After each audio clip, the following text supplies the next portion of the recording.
يا حسرة الحسرة على ايه بقى؟ قالك وقوع غرامات على نادي الزمالك بسبب احداث السوبر الافريقي. منها بقى حركة بقى عم ناصر منسي اللي ما صدق انه يعني يساهم في بطولة مع الزمالك، وبطولة مش صغيرة، بطولة قارية.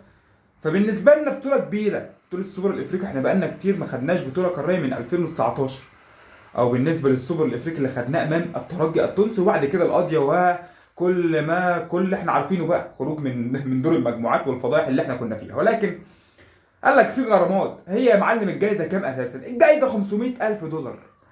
في 200,000 دولار اتخصموا بسبب احداث الكونفدراليه لو نفتكر، والكوارث اللي حصلت، وده بسبب سوء التنظيم اللي حصل. واحد يقول لك يا عم ما هو الشركه اللي بتنظم الكاف اللي جايباه، ماشي يا معلم. الجماهير برضه، هو الكاف اللي جايب الجماهير؟ هو المشاكل اللي حصلت من لعيبه الزمالك نفسهم اللي دايما بيعملوا مشاكل، والعجرفه اللي احنا فيها ولحد دلوقتي محبوسين في الامارات بسبب العجرفه اللي هم فيها والمشاكل اللي بيعملوها.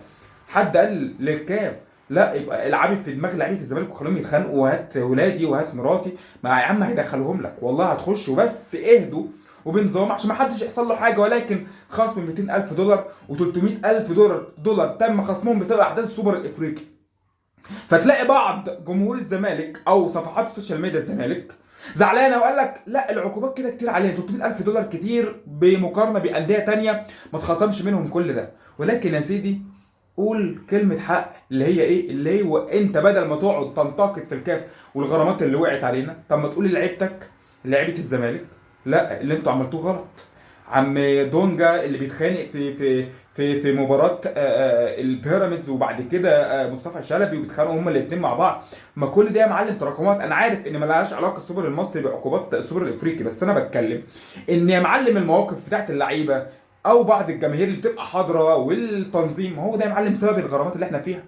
فانت النهارده كسبت السوبر الافريقي بعيد بقى عن الجائزه اللي خدتها من تركي آل الشيخ اللي هو كان عاملها، ولكن انت الجائزه بتاعتك انت اتخصمت كلها بسبب سوء تنظيمك انت والمشاكل والقرف اللي احنا فيه. فاحنا ما بنعرفش نفرح يا جدعان. ليه فرحتنا دايما بتبقى وحشه؟ مفيش تنظيم. ليه مفيش الشياكه؟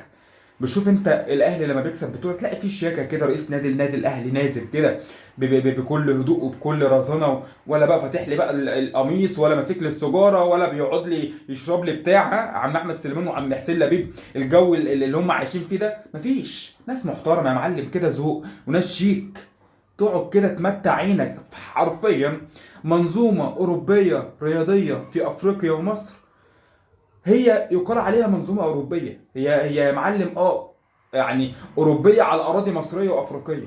النادي الاهلي حرفيا سواء من اداره لحد اصغر عامل واصغر ناشئ في النادي الاهلي.